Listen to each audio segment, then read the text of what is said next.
O silêncio da biblioteca de medicina chinesa foi quebrado por passos cautelosos. Um jovem circulava entre as prateleiras, devorando as lombadas dos livros com um brilho de obsessão no olhar. Ele finalmente escolheu um volume, mergulhando na leitura com uma concentração absoluta, ignorando o mundo ao redor. Subitamente, um vulto encapuzado materializou-se atrás dele. A sombra projetada no chão gelou o sangue do rapaz, que sentiu a presença silenciosa antes mesmo de ouvir a voz. Sem rodeios, o desconhecido deu a ordem: pegue o 10º livro da esquerda, na prateleira superior. Trêmulo, o estudante seguiu a instrução e, para seu choque, o manual exato que ele buscava estava ali, como se o esperasse. Ao tentar agradecer, o rapaz travou. O estranho sobre o capuz emanava uma energia perturbadora. Antes que qualquer pergunta fosse feita, um talismã escondido sobre as roupas do aluno começou a pulsar com uma luz ofuscante. O pânico tomou conta. Enquanto o estranho assistia imóvel, o corpo do garoto começou a se desintegrar no ar. Em segundos, ele sumiu, deixando apenas o vazio. O livro que ele segurava despencou, mas mãos rápidas o apararam no ar. O homem de capuz despediu-se do vazio com uma promessa sombria: voltaria para buscá-lo em 2500 anos. A cena mudou drasticamente para a agitação da sala de aula. A professora, com um tom de urgência, anunciou o exame final para o dia seguinte. O foco era brutal: os segredos das Pulse-Spin. O desespero bateu em alguns alunos que sequer tinham começado a estudar o tema. Foi quando o professor Li assumiu a palavra de forma severa. Ele lembrou à turma que, como alunos do 4º ano, o tempo de brincadeira acabou. O prêmio para quem dominasse o topo do ranking seria uma tutoria exclusiva sobre os 4 componentes do diagnóstico avançado. A sala ficou em choque. A chance de ser instruído pessoalmente por Li era uma oportunidade de ouro. Ao encerrar a aula, o clima de tensão permaneceu. Jin Fan e seus amigos discutiam a dificuldade da prova. Um deles reforçou que apenas a nota máxima abriria as portas do gabinete de Li. A sugestão de uma maratona de leitura imediata surgiu, mas foi recebida com desdém por quem vinha da medicina ocidental e ainda subestimava o peso da tradição milenar. Abandonando o tédio da aula, o protagonista saltou de seu lugar e convocou o grupo para bater em retirada rumo aos dormitórios. Enquanto caminhavam para a saída, o clima pesou. O aluno de óculos fervilhava de irritação, sentindo que suas opiniões eram sempre jogadas no lixo pelos outros. Nos corredores, o cochicho corria solto. Sun Qi ouviu de um colega que o comportamento do líder do grupo estava bizarro. Ele nunca tinha pressa de voltar para o quarto. A mudança não era só na atitude. O cabelo agora ostentava um tom cinza metálico. O olhar de Mark e o protagonista carregava um peso que ninguém ali conseguia decifrar. A verdade era avassaladora. Mark não era um simples veterano do 4º ano. Ele carregava o fardo de 2500 anos de existência. Sobrevivente de eras esquecidas, ele atravessou séculos de caos e renascimentos até desaguar no presente. O segredo de sua longevidade residia no pingente de jade que portava, uma relíquia que o conectava à técnica proibida do fluxo, permitindo-lhe devorar a energia espiritual do universo e alcançar a imortalidade. Sua jornada foi solitária, marcada por fugas estratégicas e o horror de guerras infinitas. O isolamento o transformou em um devorador de livros. Os cânones eram seus únicos aliados. No entanto, mesmo com todo esse saber, ele ainda não havia descoberto como resgatar aquele que ficou para trás. Até hoje. O dia do acerto de contas chegou com o cronômetro correndo. 90 minutos para o exame final. Enquanto o CDF da turma riscava o papel com uma fúria desesperada, 2 alunos observavam a cena com um tédio glacial, sem pressa alguma. Mark, por sua vez, operava em outro nível. Usando o fluxo, ele acessou seu Palácio da Memória, um santuário espiritual onde cada página lida em milênios estava catalogada e pronta para ser consultada. Para ele, a prova era uma mera formalidade técnica. No dia seguinte, o clima na universidade era de funeral. O professor, transbordando desprezo, humilhou a turma, classificando-os como o pior grupo que já passou por suas mãos. A mediocridade reinava, exceto por alguns poucos. Logan, ao ouvir que cravou 90 pontos, explodiu em uma comemoração arrogante, desdenhando dos colegas e se proclamando imbatível. Ele só não imaginava quem realmente estava sentado ao seu lado. A arrogância de Logan ruiu em segundos. Enquanto ele já contava a vitória, o professor Lee folheava os documentos com um desdém cortante. Quando o garoto questionou quando começariam as aulas particulares, a resposta veio como um soco. Seu desempenho era medíocre perto do que ele buscava. "Sente-se e fique quieto", ordenou o mestre, antes de varrer a plateia com seu olhar em busca de um nome específico. O silêncio foi absoluto quando Lee anunciou a nota máxima: 100 pontos. A turma entrou em choque. Alguém finalmente havia decifrado por completo os segredos obscuros dos impulsos de Ping-Hu. Logan empalideceu, incapaz de aceitar que Mark, o sujeito que ele subestimava, tinha gabaritado o teste impossível. Enquanto os amigos de Mark explodiam em gritos de alegria, o protagonista permanecia gélido, observando o fluxo da energia ao seu redor como se estivesse em outra dimensão. O prêmio veio sem demora. Lee, visivelmente impressionado, convocou Mark para o refúgio onde o treinamento de elite começaria. Ele seria o único a receber os segredos dos 4 componentes do diagnóstico direto da fonte. Mas antes da clausura do estudo, os amigos tinham outros planos. Com um sorriso malicioso, um deles sacou o trunfo: ingressos exclusivos para o centenário do Conservatório de Música de Mening. A promessa de uma noite épica agitou o grupo. O conservatório não era apenas sobre música, era o ponto de encontro da elite e de belezas lendárias, como as irmãs Bichu e a enigmática Xiao Yu Xuang. "Não temos tempo a perder", gritou um deles, checando o relógio enquanto arrastava o grupo para fora. Ao chegarem, o cenário era deslumbrante. O prédio, todo decorado, fervilhava de convidados e moças elegantes que dominavam a entrada com conversas animadas. O grupo de estudantes mal conseguia disfarçar o entusiasmo. De repente, o clima mudou. 2 vultos femininos cruzaram o pátio correndo, atraindo todos os olhares. "Lá estão elas!" berrou um estudante, identificando as primeiras beldades de Mening. As irmãs Bichu tinham chegado, e o grupo, eletrizado, não pensou 2 vezes antes de tentar uma aproximação. As irmãs Bichu realmente faziam jus à fama. A beleza delas era hipnotizante. Porém, Mark via além da aparência. Ele notou que ambas possuíam uma aura de pureza rara, vestígios de uma linhagem que, em outros tempos, as tornaria guerreiras lendárias. Hoje, eram apenas sombras civis de um passado glorioso. De repente, um calafrio percorreu a espinha de Mark. Ele girou o corpo e deu de cara com uma figura sinistra que drenava a energia ao redor. O choque foi imediato. Ele estava diante de um guerreiro da aura. Na Era Dourada, esses mestres dominavam o mundo, mas a poluição e a industrialização expulsaram a energia vital da Terra, tornando-os quase extintos. Ver um deles ali, vivo, era um sinal de que os tempos sombrios estavam voltando. A suspeita virou crime em segundos.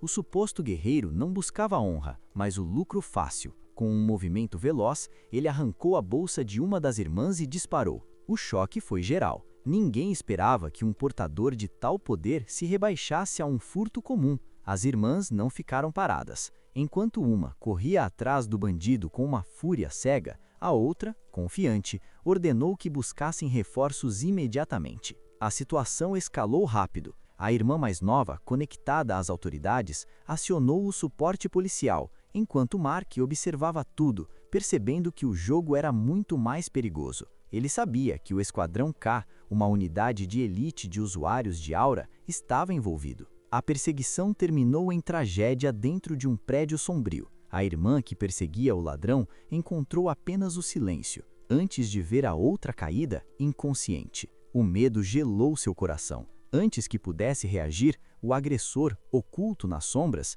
desferiu um soco brutal. Sem tempo para defesa, a garota foi nocauteada pela força sobre-humana do golpe. O homem ficou ali imóvel, como um predador sobre sua presa, esperando o próximo movimento. O agressor, pairando sobre as irmãs caídas, destilava veneno. Com uma calma irritante, ele debochou da fragilidade das garotas, avisando que elas não deveriam ter cruzado seu caminho. Com um sorriso sádico, ele proclamou seu próximo objetivo: aniquilar o Esquadrão K por completo. A diversão do criminoso foi cortada pela voz de Mark, que surgiu na janela como se brotasse do nada. O bandido, Frustrado por não ter sentido a presença do rapaz, rosnou ordens para que ele desse-o fora se quisesse viver. A resposta de Mark foi um balde de água fria. Você fala exatamente como qualquer vilão de quinta categoria. Possesso, o Brutamontes canalizou sua energia e socou o chão com uma fúria devastadora. O estrondo foi ensurdecedor, abrindo uma cratera e levantando uma cortina de poeira e estilhaços. Quando a névoa abaixou, o agressor procurou o corpo esmagado do jovem, mas encontrou apenas o vazio. Quem foi que perdeu mesmo? A voz de Mark ecoou logo ao lado, carregada de ironia. O vilão avançou em um ataque cego, mas Mark moveu-se com a precisão de quem viveu milênios. Com um desvio lateral milimétrico, ele preparou o contra-ataque. O golpe ascendente foi brutal, o impacto lançou o agressor pelos ares como um boneco de pano. Sem dar tempo para a reação, o protagonista saltou, concentrando sua energia espiritual para um segundo golpe que soterrou qualquer resistência que ainda restava no oponente. Estirado no chão e sem forças, o homem mal conseguia processar a derrota. "Quem é você?", balbuciou, acreditando estar diante de um mestre de elite do Esquadrão K. Mark, mantendo a postura casual, apenas respondeu que era um cara comum, que detestava ver covardes batendo em mulheres. Encurralado e ouvindo as sirenes da polícia se aproximarem, o criminoso percebeu que a fuga era sua única saída. Em um último gesto desesperado, ele entregou um dispositivo a Mark, revelando que a tecnologia pertencia à família Bichu e fora desenvolvida sob sigilo. Sem olhar para trás, o agressor desapareceu nas sombras, deixando para trás mais perguntas do que respostas. Mark não deu trégua. Antes que o agressor desaparecesse, ele desferiu um soco final devastador, silenciando o criminoso que desmoronou no asfalto. Perto dali, as irmãs Bichu começavam a se mexer, recuperando os sentidos enquanto as luzes da polícia tingiam o telhado do prédio de vermelho e azul. Ao analisar o objeto deixado para trás, Mark se surpreendeu. Parecia apenas um par de óculos de realidade virtual comum. Enquanto isso, a tensão política subia. Em uma ligação tensa, o governador foi repreendido por usar estudantes como isca naquela operação arriscada. Foi quando uma das irmãs, aproximando-se do oficial, a quem chamava de tio Ben, assumiu a responsabilidade. Elas não permitiriam que o legado tecnológico do avô fosse saqueado por bandidos. O alerta foi dado. Os óculos, peças-chave daquela herança, tinham sumido com um estudante misterioso. De volta ao dormitório, Mark examinava o dispositivo sob a luz fraca. Ele percebeu que não era um brinquedo. A estrutura era sob medida, projetada especificamente para quem possuía a aura. O mistério foi interrompido pelos amigos, que invadiram o quarto e quase caíram para trás ao verem o equipamento. "Esses são os óculos exclusivos do jogo Fantasy", gritou um deles, chocado com o suposto vício secreto do protagonista. Mark, mantendo o disfarce, deu ombros, fingindo desinteresse pela tecnologia que prometia imersão total e um mundo de liberdade absoluta. Para os outros, era apenas o jogo mais badalado dos últimos 2 anos. Para ele, era o portal para algo muito mais antigo e perigoso. A rotina acadêmica, porém, não esperava. Na manhã seguinte, os colegas trouxeram o recado. O professor Lee o aguardava na clínica. O treinamento real estava prestes a começar, focado nos 4 aspectos práticos da medicina tradicional que poucos tinham o privilégio de conhecer. Ao mesmo tempo, no luxo de sua casa, uma das irmãs Bichu se preparava. Ela também tinha um encontro marcado naquela mesma clínica. Sobre o vapor do chuveiro, o cansaço começava a ceder. Após se secar e se envolver em uma toalha alva, a jovem foi interrompida pela irmã, que trazia seu boneco de tigre esquecido. O clima era de alívio, mas o hematoma roxo e profundo nas costas da garota contava outra história. A marca da violência do ataque anterior ainda estava lá. Enquanto a pomada era aplicada entre gritos de dor e acusações de drama, a conversa tomou um rumo inesperado. A medicina ocidental tinha falhado no tratamento. A única saída seria apelar para o conhecimento milenar do professor Lee. A descrença era visível, mas a necessidade falou mais alto. Ao chegarem na clínica, as irmãs Irã e Shan deram de cara com uma figura familiar de jaleco branco. Mark, disfarçado sob o nome de Sus, sentiu o coração disparar. Se elas o reconhecessem como salvador daquela noite, seu segredo estaria em risco. Para piorar, o professor Lee não aceitava corpo mole e exigiu que o rapaz demonstrasse na prática tudo o que absorveu em um mês de estudo. Sem saída, Mark vestiu a máscara de proteção, tentando ocultar o rosto enquanto as irmãs o encaravam com desconfiança. Lee o colocou na linha de frente. Atenda-as agora. As versões das garotas sobre seus ferimentos eram no mínimo criativas. Enquanto uma culpava um acidente de bicicleta, a outra narrava com humor ácido uma luta épica contra um urso na floresta que a teria arremessado longe. Mark não se deixou enganar pelas histórias. Ele sentiu o pulso de Ishan e diagnosticou um bloqueio severo no fluxo sanguíneo que exigia massagem e limpeza imediatas. Iran, sem paciência, entregou a irmã. Ela só quer um atestado para matar aula. O professor Lee, ignorando as picuinhas, deu a ordem final a Mark. Faça a massagem na paciente agora. O grito de repulsa de Iran ecoou pela sala, mas o tratamento estava prestes a começar. A resistência era nítida. Ela detestava a ideia de um desconhecido encostando nela. Enquanto a paciente se acomodava atrás da cortina, o protagonista ignorava os protestos machistas sobre o gênero do médico. E Sam, em tom de ameaça, deixou claro que ele acabaria em pedaços se tentasse qualquer gracinha. Mark, contudo, estava com os sentidos em alerta máximo. Ele sentia o olhar penetrante de Iran, que parecia tentar furar sua máscara e enxergar sua verdadeira identidade. Enquanto a garota comentava que só estava ali pela fama da clínica na internet, o rapaz mantinha a calma profissional, garantindo que a cura viria. Ao observar o hematoma tenebroso nas costas da jovem, o coração de Mark deu um salto. Não era uma lesão comum. Ao aproximar a mão, a confirmação veio através de um choque térmico espiritual. Havia uma aura densa e maligna estagnada ali. Era a energia do agressor que os atacara anteriormente, agindo como um veneno que impedia a cicatrização. Ferimento de aura só se resolve com aura. Ignorando as reclamações de calor excessivo da paciente, ele concentrou seu poder. Uma luz azulada e intensa emanou de sua palma, envolvendo o local da contusão. O corpo da garota tremeu com a descarga de energia, mas a sensação de peso foi substituída por uma leveza absoluta, como se ela ganhasse asas. "Pode se levantar, o bloqueio foi desfeito", anunciou ele. A surpresa foi geral. A dor que a atormentava há dias sumiu em um estalo. No entanto, o alívio trouxe o perigo. Ao observar os movimentos e a silhueta de Mark, Jiran sentiu um estalo na memória. A semelhança com o herói que a salvara no telhado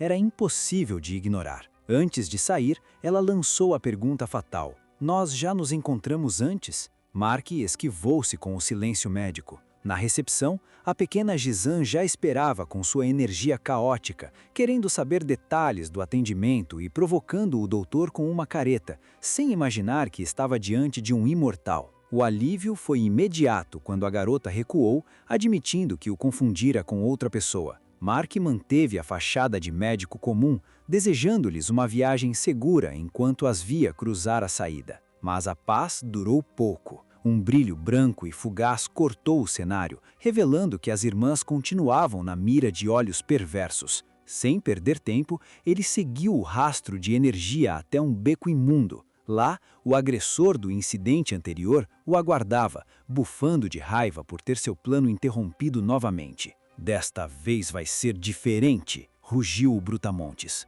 O corpo do sujeito começou a sofrer uma mutação grotesca. As roupas rasgaram enquanto seus músculos inflavam a níveis desumanos, emanando uma sede de sangue primitiva. Diante de Mark, agora rugia um monstro colossal. A besta avançou com fúria, proclamando que nada o impediria de recuperar os óculos. Ele arremessou uma caçamba de lixo metálica como se fosse um brinquedo. O objeto voou em direção ao protagonista com uma força capaz de pulverizar ossos. Mark, agindo com a agilidade de um espectro, saltou para uma corda alta, assistindo ao impacto destruir a parede atrás dele. Seu mestre te ensinou a bater em latas ou a lutar? Provocou ele lá do alto com um sorriso de canto. O gigante, cego de ódio, preparou-se para um salto devastador, garantindo que não haveria escapatória. Mark bocejou. Para alguém que atravessou milênios, aquele discurso de vilão era puro tédio. "Vou te dar 2 minutos de vida", sentenciou o imortal. Quando o monstro aterrissou, Mark já não estava mais lá. Em um movimento fluido, o protagonista usou a própria corda como uma armadilha, envolvendo o gigante em um nó espiritual impossível de desatar. O agressor, imobilizado e choramingando, revelou que seu mentor o havia abandonado à própria sorte. Mark, apertando os laços, disparou a verdade cruel. Você foi apenas uma isca descartável. Se tivesse falhado, seu próprio mestre o teria eliminado. O aperto das cordas era apenas o começo. Mark observava o gigante imobilizado com um silêncio mortal, calculando cada segundo de vida que ainda restava àquela besta. Mas o desespero gera uma força bruta imprevisível. Em um urro de agonia, o lutador explodiu as amarras, prometendo arrancar a língua do protagonista. Mark aterrissou com leveza, assumindo uma postura de combate que desafiava a fúria do oponente. "Pode vir",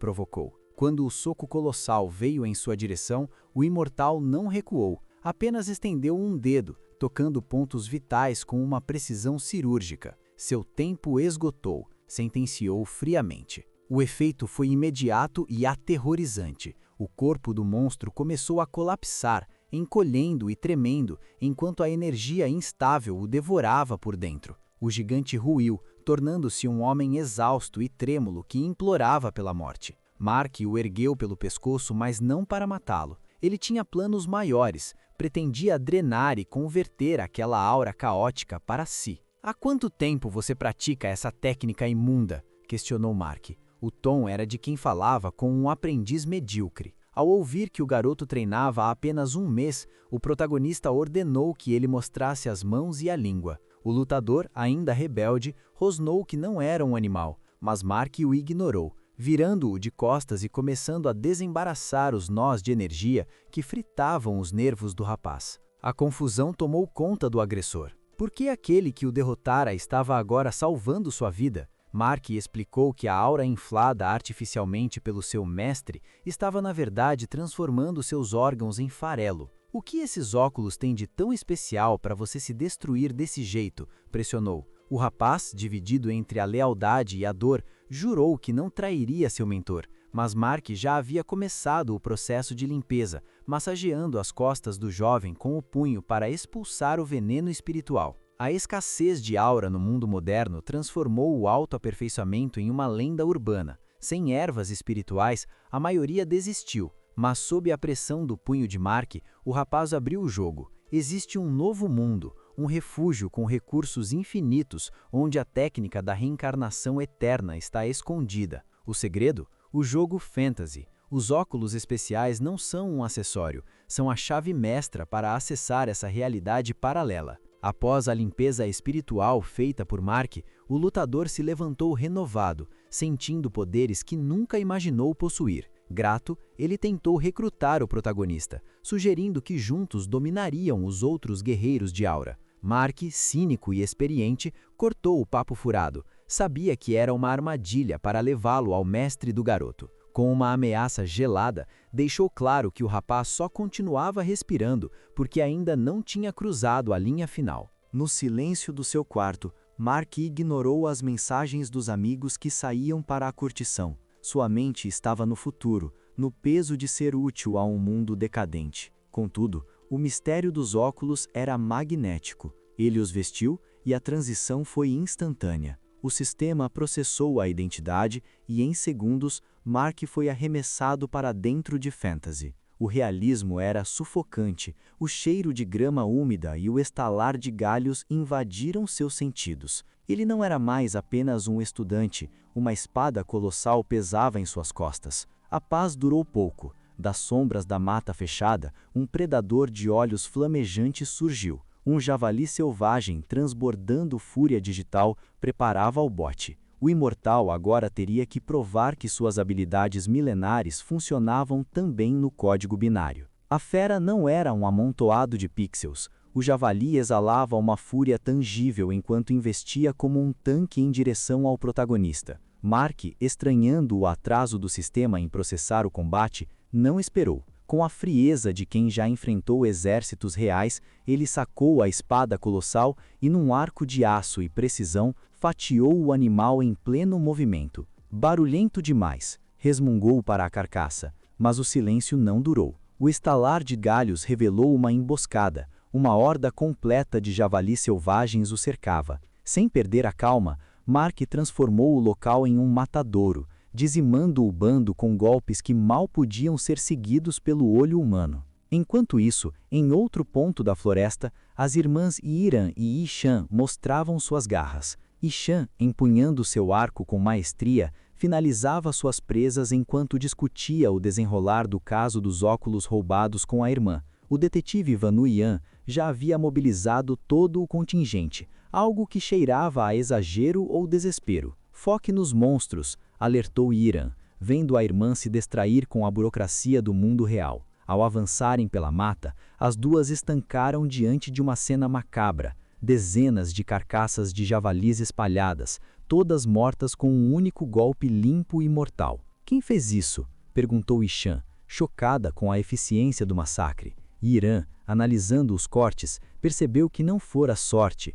mas a obra de um mestre. A tensão subiu quando o sistema do jogo anunciou um evento global para jogadores de nível 10. Ishan, frustrada por estar presa no nível 9, teve que aceitar os planos da irmã mais velha. Iran seguiria sozinha para o evento, com a promessa de dividir o saque e a esperança secreta de encontrar o guerreiro misterioso que deixou aquela trilha de sangue para trás. O destino as guiava para um templo abandonado, onde o ar fétido de soldados mortos indicava que o verdadeiro desafio estava apenas começando. O cenário dentro do templo era um pesadelo de pixels. Corpos de soldados decoravam o chão frio, e um jogador novato, paralisado pelo terror, via sua espada tremer como vara verde.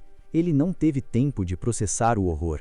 Um guerreiro colossal surgiu das sombras e, com um golpe vertical esmagador, zerou a vida do rapaz instantaneamente. Iran, observando tudo escondida, sentiu o suor frio escorrer. A regeneração naquele lugar era bizarramente lenta. Um simples arranhão parecia eterno para fechar. Usando sua habilidade de análise, ela tentou escanear o carrasco, mas o sistema cuspiu um erro na sua cara. Acesso negado. O sujeito estava no nível 35, um abismo de poder comparado a ela. Antes que pudesse formular um plano, o guerreiro de capa simplesmente evaporou, teletransportando-se e materializando-se bem na frente dela. O pânico tomou conta. Iran recuou, protegendo o corpo e gritando para o monstro se afastar. Foi quando Mark interveio. Ele surgiu de lado, a espada colossal brilhando, servindo de escudo humano para a garota. Demorei para achar esse lugar, o mapa é um labirinto, comentou ele, mantendo o tom casual mesmo diante de um inimigo 20 níveis acima. A luta explodiu em faíscas. Iran gritava aviso sobre a força do oponente, mas Mark já estava no fluxo. Ele esquivou-se de um ataque pesado e contra-atacou com uma velocidade que desafiava a lógica do jogo. A garota, observando os movimentos dele, teve um estalo de reconhecimento. Aquela técnica, aquele jeito de manejar o aço, era idêntico ao do amigo que a salvara na vida real. Aproveitando uma brecha, a protagonista saltou e descarregou toda a sua força em um golpe coordenado. Ela sabia que aquele oponente não era apenas um bote. Havia alguém ali que preferia esconder o rosto. Com um impacto final devastador, a barra de vida do guerreiro de capa evaporou. Enquanto o oponente se desintegrava, Mark, possuído por uma fúria rara, sentenciou o destino do rival. Ele lembrou que naquele mundo virtual ninguém ouviria seus gritos e que sua existência era um segredo que morreria ali. Erguendo a espada para o golpe de misericórdia, ele se preparou para apagar o inimigo do servidor permanentemente. O golpe final foi um corte largo e impiedoso, selando o destino do impostor. Mark guardou a lâmina com um olhar de desprezo. "Você é um imitador patético", sentenciou. O sistema não demorou a reagir, e um anúncio global ecoou. O protagonista havia vencido o evento, saltando direto para o nível 30. Iran assistia a tudo em transe, chocada com a ascensão meteórica daquele jogador que acabara de trucidar o chefe da fase. Como prêmio, o sistema entregou um item lendário, a espada matadora de dragões. Porém, ao abrir o inventário, Mark deparou-se com algo ainda mais intrigante que o aço, um pergaminho antigo com o desenho de um Hauran-Suye. Ele já tinha visto aquele padrão antes. A certeza agora era absoluta. Fantasy não era apenas um jogo, era a porta de entrada para uma dimensão real e inexplorada. Enquanto isso, fora da realidade virtual, a tensão policial atingia o ápice. Na delegacia, o detetive Van recebia o relatório de que a equipe tática estava posicionada. Havia uma suspeita crescente de que os sequestradores e o Esquadrão K operavam juntos. É hora de varrer essa sujeira, rosnou Van, dando início à caçada. Ignorando o caos político, Mark tentava levar uma vida normal, parando em uma barraca de rua para comer. O vendedor, em tom de brincadeira, perguntou se o rapaz finalmente tinha desencalhado, mas o imortal só pensava em estudo e sobrevivência. De repente, um aroma familiar e impossível cortou o cheiro da comida, o perfume do jade espiritual. Em uma metrópole poluída e sem aura, aquilo era uma anomalia. Seguindo o rastro como um predador, Mark correu até um banheiro público decadente onde encontrou uma pedra esverdeada pulsando energia. Era um jade espiritual autêntico, uma relíquia rara que condensa milênios de batismo místico e fortalece a aura de qualquer guerreiro. Ao pegar o tesouro, o silêncio do banheiro foi quebrado. Ninguém resiste ao brilho do jade, não é? Disse o detetive Van, surgindo das sombras. O policial não estava ali para conversar. Ele acusou Mark de ser o ladrão dos óculos da estufa e cercou o local com seus lutadores. O cerco fechou e os agentes avançaram para o ataque, forçando o protagonista a decidir se revelaria sua força ou se desapareceria novamente na noite. O olhar de Mark era puro gelo enquanto os agentes fechavam o cerco. No instante em que os punhos quase tocaram sua pele, ele simplesmente evaporou, reaparecendo nas costas dos agressores. Com um movimento quase imperceptível, os capangas desabaram. "Seus homens são tão patéticos quanto você?" provocou o imortal, encarando o detetive Van com um sorriso de canto. Van, furioso, exigiu saber o paradeiro do líder do bando e dos óculos roubados. Partiu para o ataque com uma arrogância cega, subestimando o rapaz que não parecia ter nem 30 anos. Mas o impacto contra a defesa de Mark fez o ar vibrar e estilhaços voarem. O detetive entrou em choque. Como aquele garoto conseguia resistir a golpes que derrubariam paredes? Mark agarrou o pulso do policial, invertendo a dinâmica de poder. Com o gesto teatral, ele arremessou o oficial contra o chão, mas em vez de um golpe mortal, usou os dedos para atingir pontos estratégicos de acupuntura no corpo de Van. O policial sentiu o terror percorrer sua espinha, achando que seria o fim, mas a sensação foi outra. Um calor intenso começou a circular onde antes havia apenas estagnação. Suas veias estavam bloqueadas por anos de técnica mal executada, explicou Mark com frieza. Abri seus canais de energia. Se sobreviver ao choque, você subirá de nível. Van estava em transe, dividido entre a gratidão e a desconfiança, ainda acreditando que Mark era um agente infiltrado do Esquadrão K. Ao perceber que o rapaz não constava em nenhum arquivo oficial, tentou uma última cartada, exigindo que ele o acompanhasse à delegacia sob custódia. "E se eu recusar?" questionou Mark, o silêncio que se seguiu sendo mais pesado que qualquer ameaça. Van, sentindo a nova aura pulsar em suas veias, com uma intensidade avassaladora, avançou para um último teste de força. O ar ao redor do detetive tremia com o aumento de poder. Mark permaneceu gélido. Quando o ataque veio, ele esquivou-se com a precisão de quem vê o tempo em câmera lenta e desferiu um golpe de palma que lançou Van pelos ares. O policial atravessou as portas de uma cabine e ficou inconsciente ali mesmo. Mark observou o fluxo da aura do homem se estabilizar naturalmente. Ele tinha cumprido sua parte. Sem olhar para trás, o imortal desapareceu nas sombras, deixando o detetive com um novo poder e um mistério insolúvel nas mãos. Mark deu as costas ao banheiro público, satisfeito. O tratamento funcionou melhor do que o esperado. Em troca da ajuda médica forçada, ele embolsou a pedra de jade que o policial usou de isca. Caminhando pelas ruas, ele uniu os pontos. Os óculos de realidade virtual eram apenas o topo do iceberg. O verdadeiro tesouro estava escondido nos códigos de fantasy. O pergaminho que ele vira no jogo e as histórias sobre o novo mundo apontavam para uma única direção: a técnica da reencarnação eterna. Todo mundo, policiais, ladrões e mestres das sombras, estava caçando a mesma imortalidade que ele já possuía. Enquanto isso, o detetive Van despertava em meio aos escombros da cabine. A confusão inicial deu lugar a um choque de realidade. Ele sentia sua força física e sua aura multiplicadas por 4. Apesar da proibição do governo de continuar aquela investigação específica, Van agora tinha uma obsessão pessoal. Ele precisava descobrir quem era aquele garoto que, com apenas alguns toques, o transformara em um guerreiro de elite. Longe dali,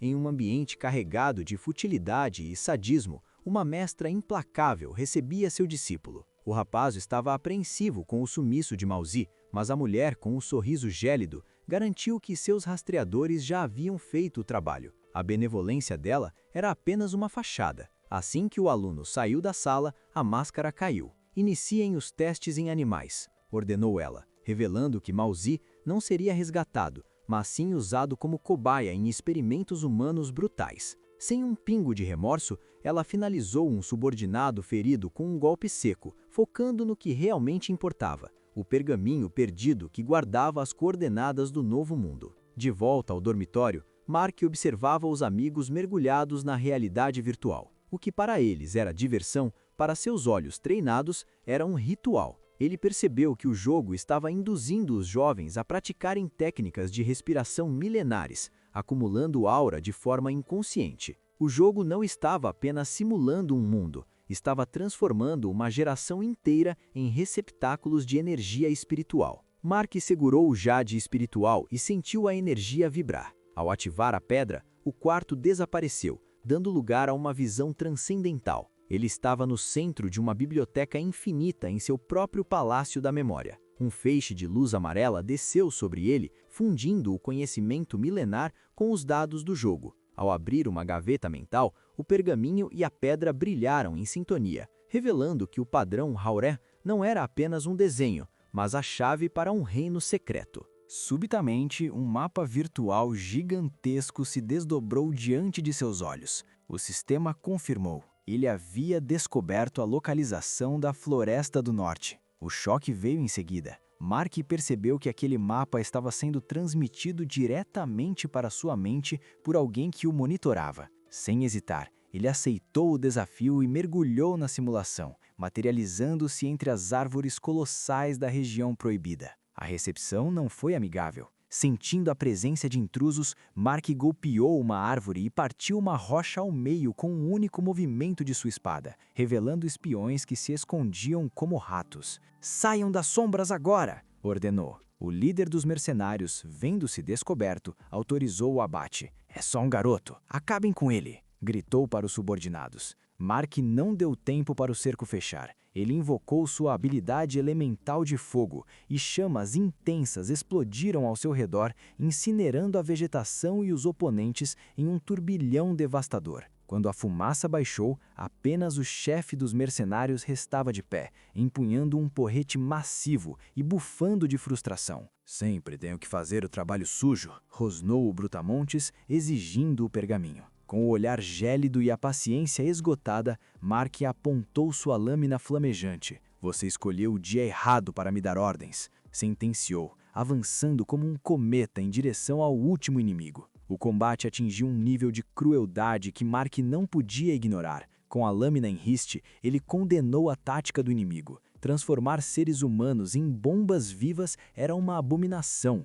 O chefe dos mercenários jazia ao chão, mas o imortal sentia que a verdadeira ameaça ainda espreitava na vegetação fechada. "Desça agora!" rugiu ele para a silhueta oculta entre as copas das árvores. Lá no alto, a professora, a mestre sádica que monitorava tudo, sentiu um calafrio. Aquele garoto era um problema muito maior do que ela previra. Antes de recuar, ela ativou uma última cartada macabra. O corpo do guerreiro caído começou a convulsionar sobre línguas de fogo azul, erguendo-se como um morto-vivo flamejante. Era uma marionete de aura elemental, uma casca vazia movida por puro ódio elemental. O lutador de chamas avançou, mas Mark já havia decifrado o truque. Com uma sequência de movimentos cirúrgicos, ele retalhou a farsa flamejante, decepando a cabeça da criatura e dissipando a energia que a sustentava. Enquanto as cinzas da casa destruída voavam pelo ar, a ficha caiu. Tudo aquilo fora uma manobra de distração.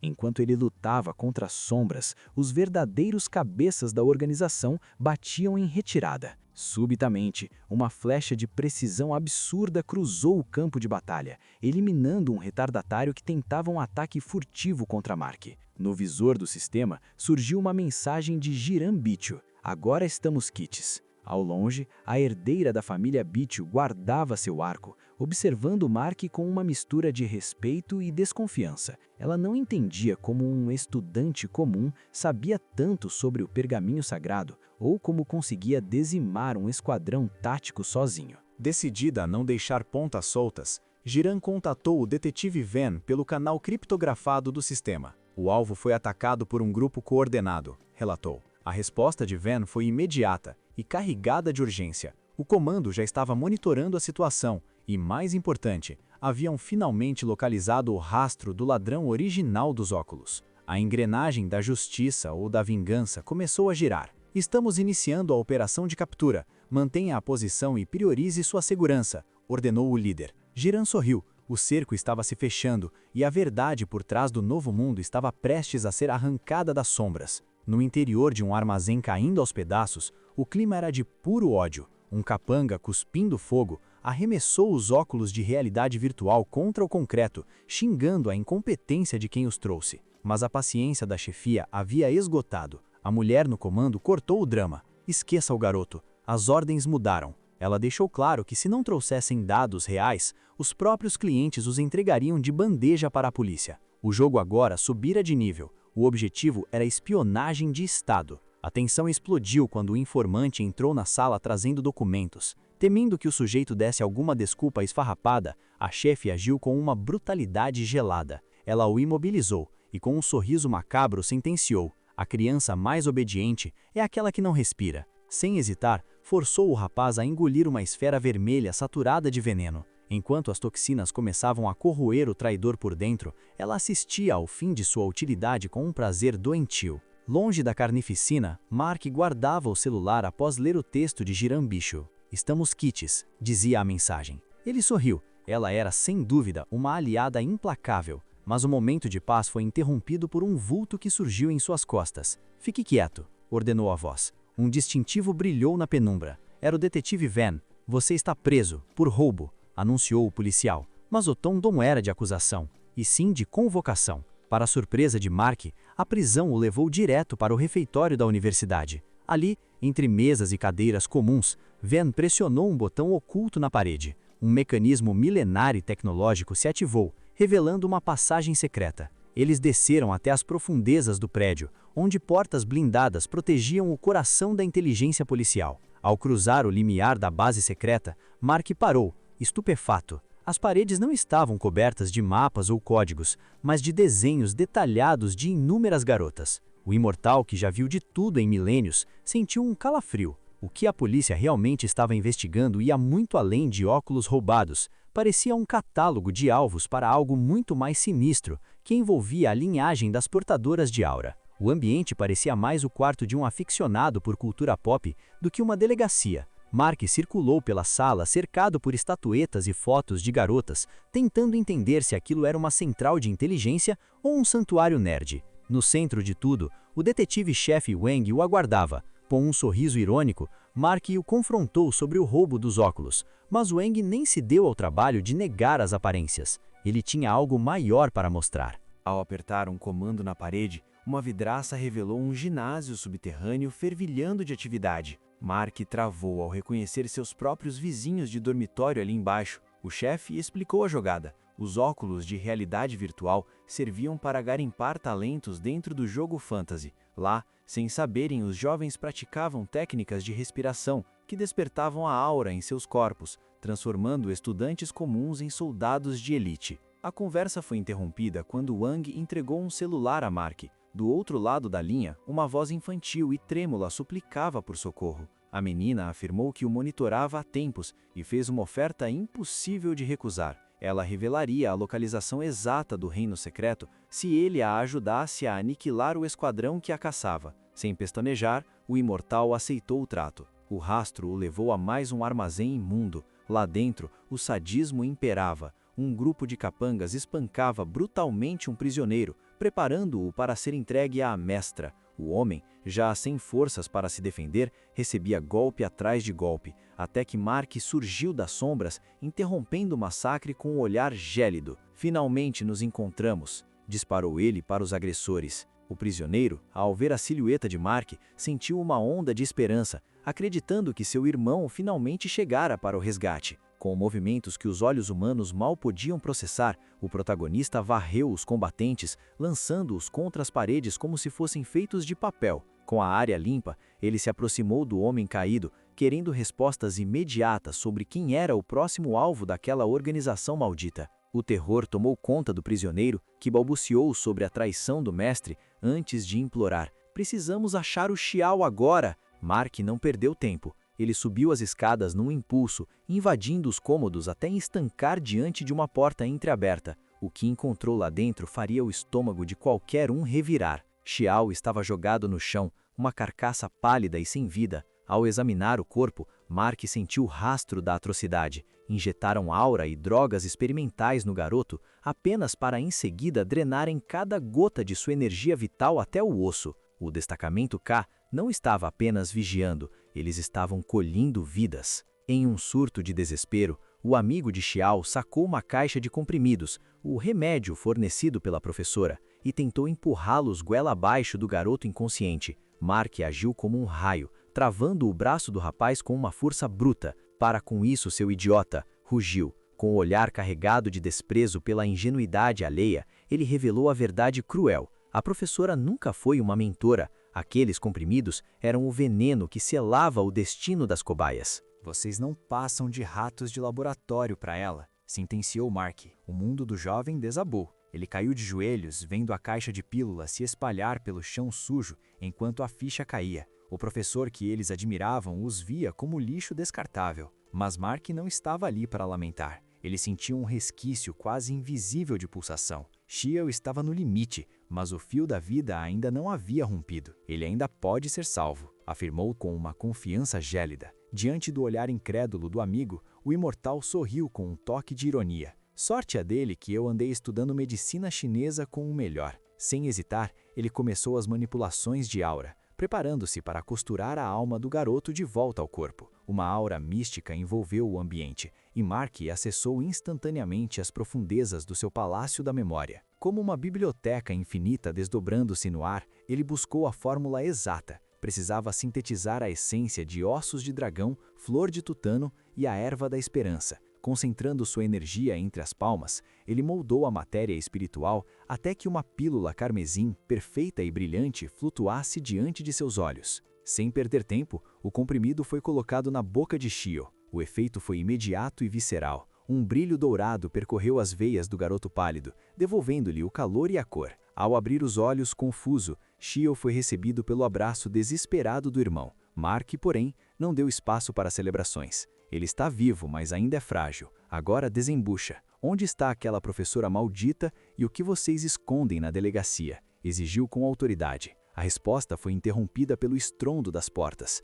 O detetive Van surgiu no portal com um sorriso astuto, revelando que os havia rastreado o tempo todo. A proposta foi direta. A polícia cuidaria da recuperação médica de Xiao e garantiria proteção em troca de tudo o que soubessem sobre o destacamento K. Enquanto as ambulâncias levavam o garoto ferido, Mark lançou um último aviso ao irmão de Xiao: não jogue a vida dele de novo com decisões estúpidas. A sós com o detetive, a gravidade da situação ficou clara. Van confirmou o pior. O Esquadrão K estava conduzindo experimentos humanos em massa, obcecados em alcançar a imortalidade a qualquer custo. Embora o policial tenha tentado encerrar o assunto enviando recompensas para a casa de Mark, o imortal percebeu a manobra. Ele não seria um peão no tabuleiro de Van. Se a polícia escondia o jogo, ele buscaria as respostas na fonte. Mark colocou os óculos, ignorando o cansaço, e mergulhou novamente no código de fantasy. Ele se materializou em uma zona de combate desolada e sombria, o portal de entrada para o reino secreto, pronto para desmantelar a farsa de imortalidade cara a cara com quem a criou. Mark penetrou as profundezas da caverna, sentindo a umidade e o peso do ar. Seus instintos não falharam. Ali, oculta sob camadas de rocha e código, estava a entrada do reino secreto. Ao avançar, deparou-se com o gigantesco padrão Hauran gravado em uma parede colossal, pulsando com uma luz intermitente. O sistema disparou um alerta imediato. Para avançar, ele precisaria domar a fera guardiã. Das sombras, surgiu um lobo de cauda longa, uma criatura de pesadelo com olhos que brilhavam como brasas. O animal não hesitou e investiu como um raio. Mark sacou a espada e desferiu um golpe potente, mas, para sua surpresa, o impacto não arranhou a barra de vida do predador. O lobo era imune a ataques convencionais. A luta se tornou brutal. Em um choque de forças, o chão de cimento cedeu e ambos despencaram para o andar inferior em meio a escombros e poeira. O lobo, rosnando com uma fúria desumana, levava as patas à cabeça como se estivesse em agonia. Foi nesse instante que Mark percebeu. O animal não era um inimigo natural, mas uma marionete sendo torturada e controlada por algo externo. O predador começou a circular Mark em uma velocidade alucinante, tornando-se apenas um vulto cinzento. No calor do combate, o imortal fixou o olhar e avistou o segredo. Um hierógrafo brilhante, uma runa demoníaca, estava cravada na testa do animal, emitindo nuvens verdes de energia tóxica. Era uma máscara de controle espiritual que o forçava a atacar. "Então é isso que te escraviza", murmurou Mark. O lobo saltou para o golpe final, mas Mark não mirou no peito da fera. Golpeando o solo para criar uma onda de choque e desestabilizar o oponente, ele estendeu a mão com precisão milimétrica, concentrando sua própria aura para estilhaçar a runa e libertar a criatura daquela agonia infernal. Mark não deu chance para o azar. Com um movimento bruto e certeiro,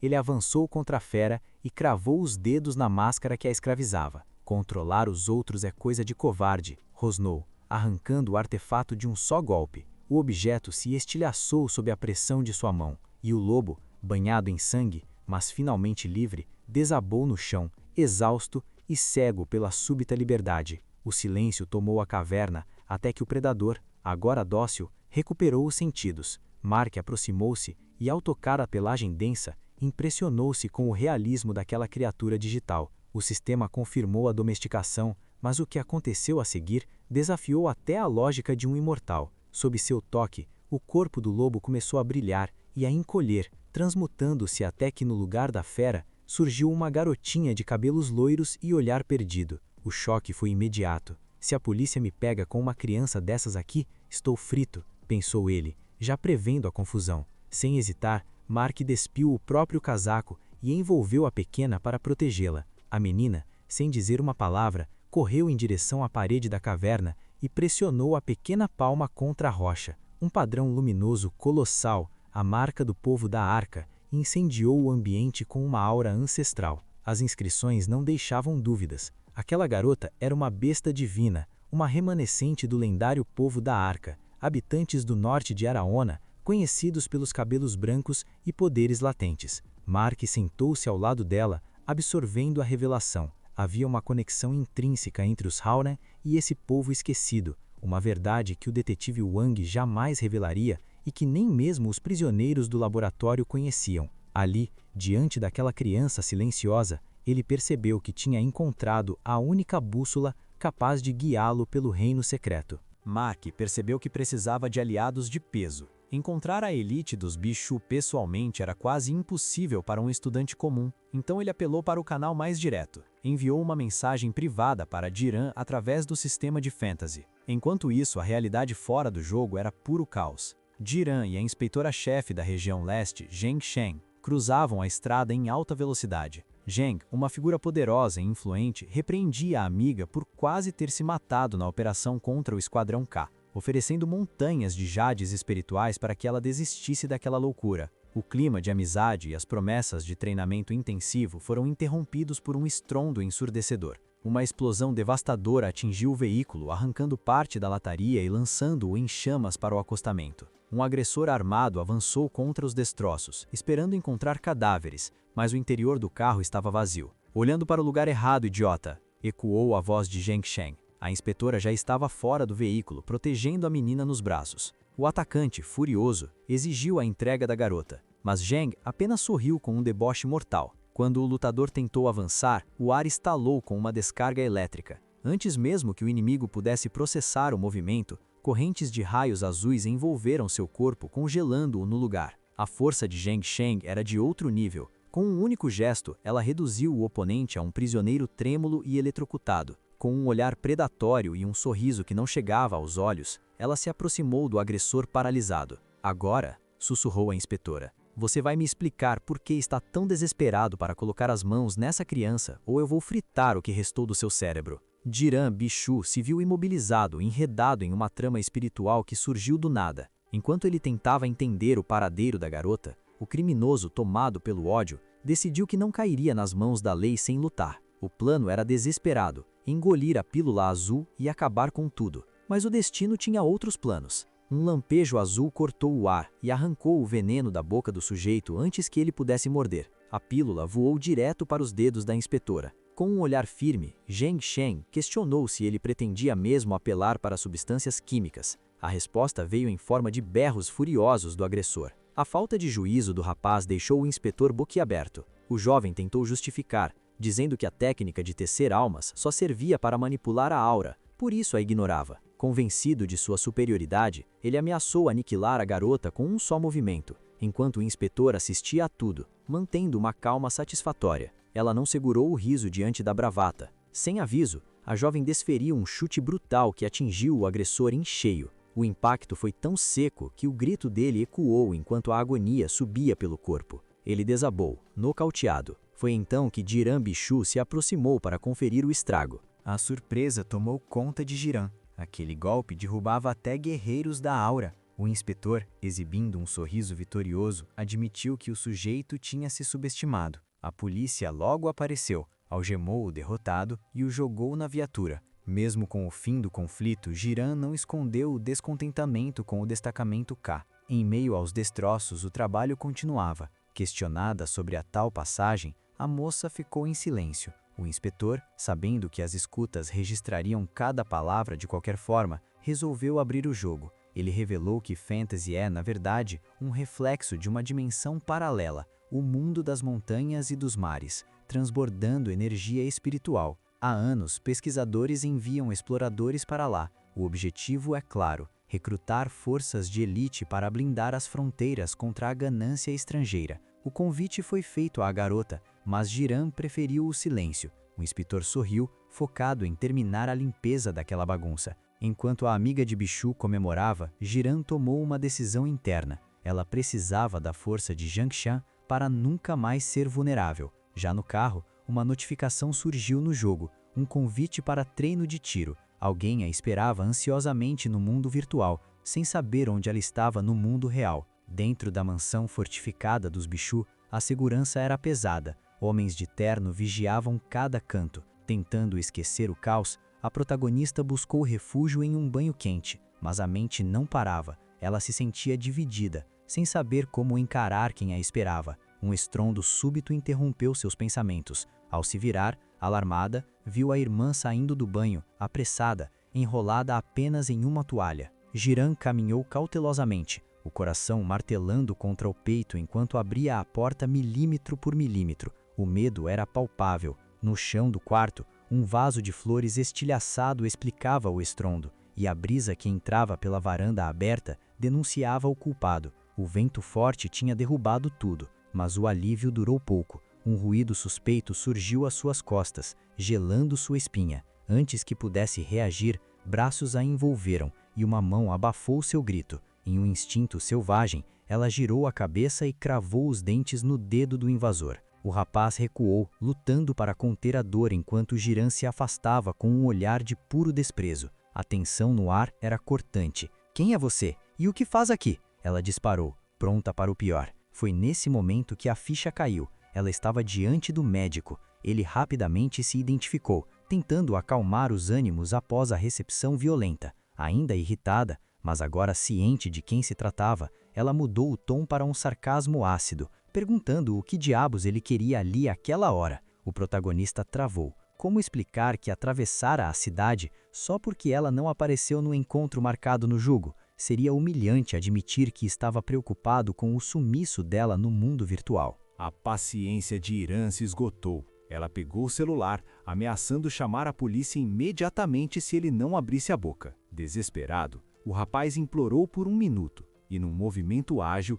retirou o aparelho das mãos dela. "Eu tenho um segredo para contar", sussurrou ele, mudando completamente o clima da conversa. Ele revelou que o pai dela estava em contato clandestino com o mestre Li para tratar uma enfermidade grave e perigosa. A notícia caiu como uma bomba. Suye explicou que o patriarca mantinha tudo debaixo de tapete para não angustiá-la. O quebra-cabeça finalmente fez sentido para a garota. O mal-estar constante do pai tinha um motivo sombrio. Percebendo o abalo dela, Suye aproximou-se e cobriu os ombros da irmã com um casaco, demonstrando um apoio raro. Irã respirou fundo, decidindo confiar nas palavras dele e na competência do professor Lee. O protagonista agradeceu o voto de confiança, mas por dentro sua mente trabalhava a 1000 por hora. Ele precisava descobrir a verdade sobre o estado de saúde do velho, custasse o que custasse. Mentindo para desviar o assunto, ele fingiu que estava apenas perdido na imensidão da mansão.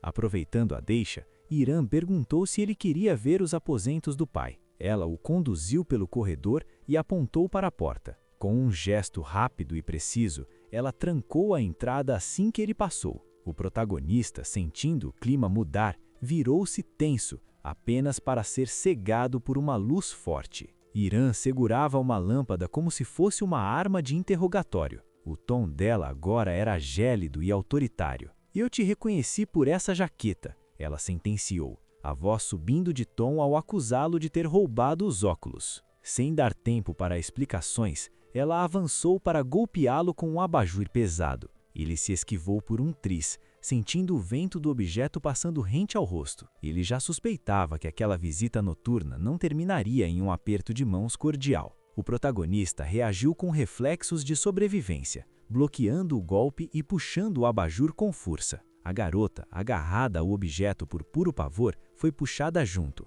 Antes que o pior acontecesse, ele a envolveu nos braços, evitando que ela se esborrachasse no chão. A tensão só aumentou quando Irã escorregou em uma toalha úmida jogada no piso. O rapaz a amparou mais uma vez. "Me escuta por um segundo", ele implorou, explicando que, embora estivesse com os óculos, seu papel era ajudar os detetives e não prejudicá-la. Ele a soltou, alertando-a para que se protegesse e não ficasse exposta ao sereno. A paz durou pouco. Um vulto surgiu do nada, berrando para que ele se afastasse da irmã. Em um movimento desesperado, outra jovem tentou invadir o quarto saltando pela janela, mas o plano deu errado. O tecido da cortina rasgou com um estalo seco e a figura despencou para dentro. O impacto foi brutal. A garota caiu em alta velocidade, atingindo o protagonista e a irmã em cheio. O rapaz apagou por alguns instantes. Ao recobrar os sentidos, deparou-se com duas figuras femininas pairando sobre ele com olhares de puro asco.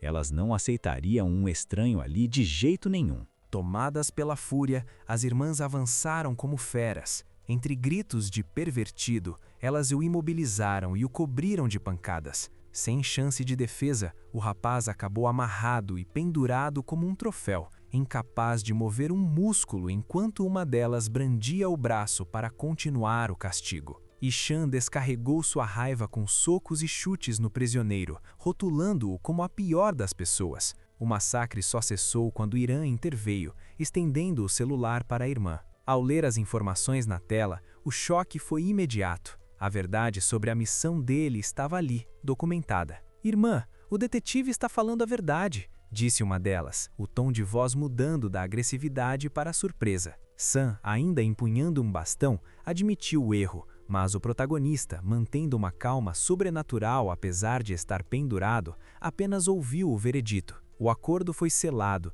e elas prometeram desamarrá-lo. Contudo, o clima de desconfiança ainda pairava. Enquanto uma delas sugeria chamar a guarda, Irã assumiu a culpa pela confusão. Mesmo assim, o veredito final foi amargo. Ele pode até ser útil ao detetive, mas continua sendo um estranho de outro mundo. A irmã mais velha deixou claro sua preocupação, temendo que ele estivesse escondendo segredos demais e manipulando as pessoas ao seu redor. Ishan desabafou com a irmã, a voz trêmula após o terror que enfrentaram. Ela confessou que, depois de ser alvo do destacamento K, percebeu o quanto estavam vulneráveis e distantes. Enquanto observava Jiran de longe, o pavor de perdê-la para sempre quase a sufocou.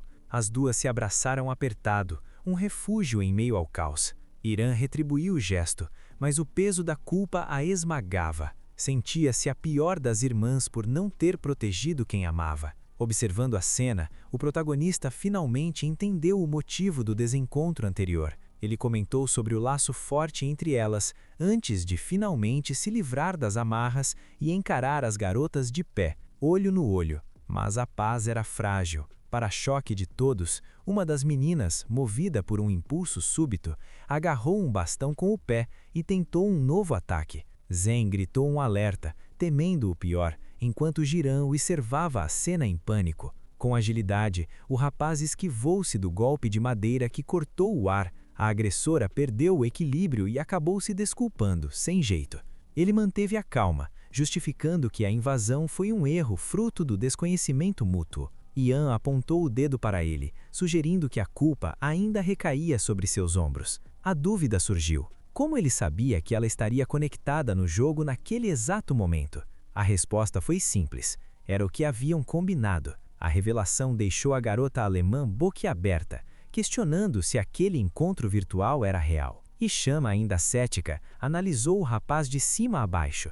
Ele é mesmo o Tao Tsu? Perguntou, recusando-se a acreditar que aquele sujeito maltratado fosse alguém importante. Para encerrar a discussão, ele ofereceu seus dados de identificação para verificação imediata. Iran interveio com seriedade, afirmando que acreditava na identidade dele. A irmã mais velha não facilitou, lembrando que, identidade confirmada ou não, ele ainda era um invasor noturno. Contudo, Iran decidiu não levar a denúncia adiante, mas impôs uma condição inegociável. Ele teria que treinar ela e sua irmã. Ian tentou protestar, achando o plano arriscado demais. Ele aceitou o trato, estendendo a mão em sinal de compromisso e prometendo fazer o impossível para ajudá-las. Sem perder tempo, o grupo seguiu para o salão de dança da mansão, transformando-o em um dojo improvisado. Sentados em posição de meditação, as garotas buscavam resultados imediatos, enquanto ele começava a explicar os fundamentos do que estava por vir. As irmãs enfrentavam um obstáculo biológico. Suas auras estavam travadas, e liberar esses pontos de pressão exigiria um esforço descomunal. A jovem justificou que o bloqueio não era falta de treino, mas uma herança genética pesada. Diante do impasse, o protagonista lançou uma proposta direta. Elas precisariam recorrer ao cultivo duplo para quebrar essa barreira. Ian, empolgada, logo associou o termo ao que tinha lido em revistas de entretenimento, imaginando algo íntimo e caloroso ao lado dele. As garotas se perderam em fantasias por um instante, mas foram abruptamente trazidas de volta à realidade. O líder tocou o solo, fazendo com que runas incandescentes brotassem do chão, iluminando todo o recinto. "Vocês entenderam tudo errado", sentenciou ele, desfazendo a confusão mental das irmãs. Sentados no centro de um gigantesco diagrama luminoso, ele explicou a mecânica real. O círculo servia para canalizar e fundir as energias. Ao pressionar um ponto vital, uma reação em cadeia acendia as inscrições ao redor, criando um fluxo contínuo. Iran observava tudo boquiaberta, chocada ao ver uma técnica que muitos julgavam extinta há séculos. 2 jades esverdeados levitaram entre as mãos do rapaz, pulsando com uma vibração espiritual intensa. Ele alertou que as pedras forneceriam a carga necessária, mas o processo de abertura dos canais internos seria brutal. Sem tempo para hesitações, ele uniu as mãos e deu o comando de início. O aviso foi curto e seco. A dor seria terrível e a resistência delas seria testada ao limite. Os gritos das irmãs ecoaram enquanto a pressão aumentava. A concentração de energia subiu de forma absurda, superando as expectativas do protagonista. Um clarão ofuscante dominou o salão, indicando que a liberação total havia começado. Colunas de luz desceram sobre as garotas, enquanto partículas douradas flutuavam no ar como poeira estelar. Ele monitorou o progresso e percebeu que ambas haviam atingido o 9º nível, o ápice absoluto para o estado atual de seus corpos. Exaustas e inconscientes, as irmãs desabaram no chão. Vendo que o procedimento fora um sucesso, o protagonista as deixou descansando e partiu para investigar o escritório da mansão. Lá, encontrou uma passagem oculta que o levou a uma sala tecnológica repleta de manequins de teste e terminais avançados. Sentado diante do monitor principal, ele acessou arquivos protegidos e ativou um comando no painel. Um holograma complexo se materializou no ar, revelando a verdade nua e crua. O universo de fantasy não era apenas um passatempo digital, mas um elo direto com a dimensão das montanhas e dos mares. A revelação de que alguém poderia coexistir nos dois planos simultaneamente o deixou intrigado. Determinado, ele vasculhou cada linha de código em busca da localização exata do portal. Mas os dados eram frustrantes. Não havia uma única pista escrita sobre o paradeiro da passagem. Seus olhos se voltaram então para o componente físico do console, buscando o que as palavras não diziam. O logotipo de uma agência de detetives no monitor foi a peça que faltava no quebra-cabeças. O nome Zhang Shan, chefe de Wang Hao, martelava em sua mente. O protagonista concluiu que aquela mulher era a chave para encontrar o portal. Ela sabia onde a passagem para o outro mundo estava escondida. O encontro com a inspetora tornou-se sua prioridade absoluta.